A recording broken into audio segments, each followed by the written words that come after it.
Hello, are ka pa ka lo min danga. Plans ka dai ni ban dang. Ka thui noi lo jal mai nei la ba. Tuna hianin hey power so nak tu ka City Park nei dona ta chon mi pui jong jong te en turin kan som cheu ni ti kha karon soi jong nak tu ka tang tran tur ni te moi don nak tu pa chon moi dona moi le zol dona chuanin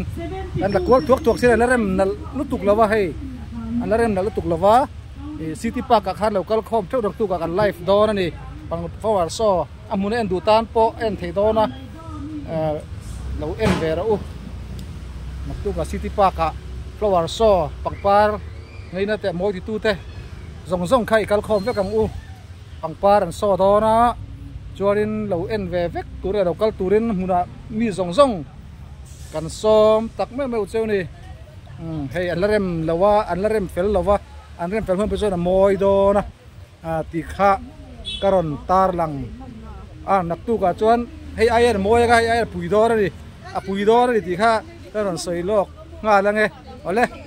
nak tu ka head City Park ka ikal khom ve kam